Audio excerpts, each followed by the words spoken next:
परिस्तान की वादी जादू का घर थी। जब सुबह सूरज की पहली किरण बर्फपोश पहाड़ों से फूटती तो पूरी वादी सुनहरी रोशनी में नहा जाती। नदियां शफ़ाफ आईनों की तरह बहती थीं, जिनमें पहाड़ों और बादलों के अक्स तैरते। हवा में फूलों की खुशबू बिखरी होती और तितलियां रंगों की बारिश कर रही होतीं। परिंदे अपनी सुरीली आवाज़ में गाते और ऐसा लगता जैसे वादी खुद एक नगमा बन गई हो। शाम को जब सूरज ढलता तो आसमान गुलाबी और सुनहरी रंगों में रंग जाता और वादी जगमगाते ख्वाब की मानंद दिखाई देती। इस वादी की असली जान थी परियां। चांदनी जैसे लिबासों में मलबूस, नरमो नाजुक परों के साथ जब वो उड़तीं तो आसमान पर रंगीन कौसे कुज़ह सा मंजर बनता। कुछ परियां नदी किनारे खेलती थीं, कुछ फूलों से गीत बनाती थीं और कुछ अपनी हंसी से वादी को और रोशन कर देती थीं। उनके चेहरे ऐसे शफाफ थे जैसे ओस के कतरे, और उनकी हंसी घंटियों की तरह मधुर। उन्हीं में एक परी सबसे ज़्यादा दिलकश और नेक दिल थी, जिसका नाम फ़ारहीन था। फरहीन की आंखों में रोशनी, दिल में मोहब्बत और लबों पर हमेशा मुस्कुराहट रहती। वो दूसरों की मदद करती और हर एक के दिल में अपनी जगह बना लेती। मगर फरहीन की एक ख्वाहिश बाकी थी। वो नई जगहें देखना चाहती थी, अपनी दोस्तों के साथ घूमना और परिस्तान के बाहर के मनाजिर तलाश करना चाहती थी। एक दिन सुबह की ताज़ा हवा में फ़रहीन ने अपनी दोस्तों माहरुख, सनोबरी और अंबरीन को बुलाया और कहा, चलो आज हम घूमने निकलते हैं। परिस्तान की वादी तो हर रोज़ देखते हैं, मगर बाहर की दुनिया में और भी जादू छिपा है। सब खुशी खुशी तैयार हो गईं। वो सब अपनी चमकती पोशाकें पहनकर हंसती खेलती जंगलों की तरफ निकल पड़ीं। रास्ते में परिंदे ऊपर से पर फैलाकर उड़ते, तितलियां रंग बिखेरतीं और हवा में फूलों की खुशबू घुलती जा रही थी। जंगल के बीचों बीच फ़ारहीन को एक अजीब सी रोशनी दिखाई दी। उसने करीब जाकर देखा तो वहाँ एक चमकता हुआ नीला अंडा रखा था। अंडा इतना खूबसूरत था कि लगता था जैसे नीले आसमान का टुकड़ा ज़मीन पर उतर आया हो। दोस्तों ने हैरत से कहा, ये तो किसी जादुई मखलूक का लगता है। फ़ारहीन ने नरमी से अंडा उठाया और बोली, ये मेरे दिल को बहुत अजीज लगता है, मैं इसे महल ले जाकर संभालूंगी। अंडा इतना खूबसूरत था कि महल वापस आकर फ़ारहीन ने अंडा अपने कमरे में रखा।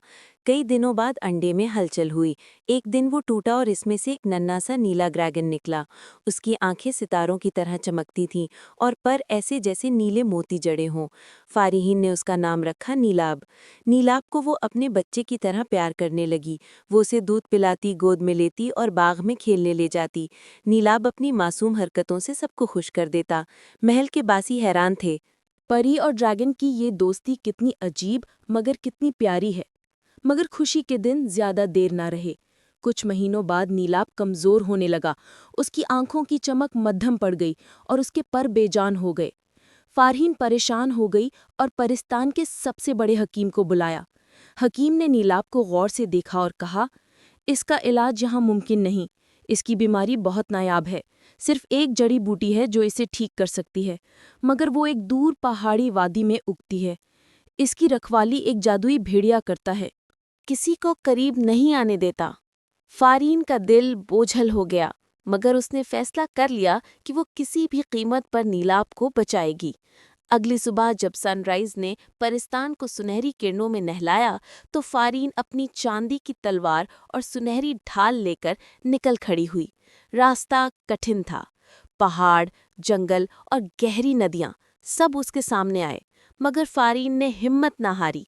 उसके दिल ने नीलाब के लिए मोहब्बत थी और यही मोहब्बत उसे आगे बढ़ा रही थी। कई दिन के सफ़र के बाद वो एक वादी में पहुंची। वहाँ का मंजर दिल मोह लेने वाला था।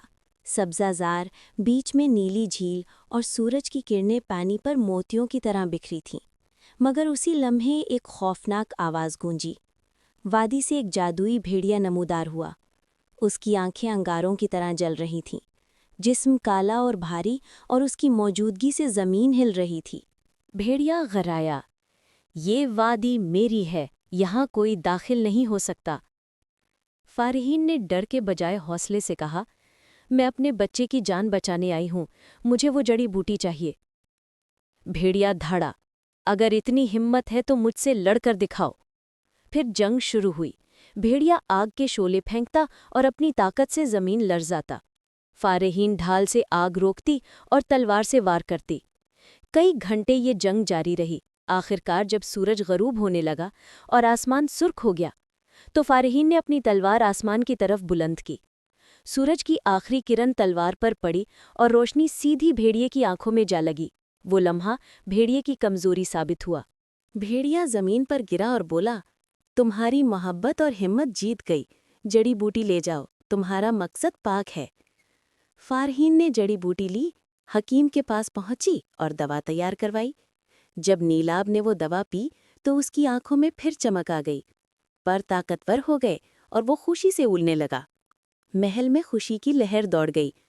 فارحین کے دوستوں نے اس کی بہادری کو سراہا اور سب نے جشن منایا۔ باغوں میں قہقہے گونجے، روشنیوں سے محل جگمگا اٹھا اور آسمان پر رنگ برنگی آتش بازی ہوئی۔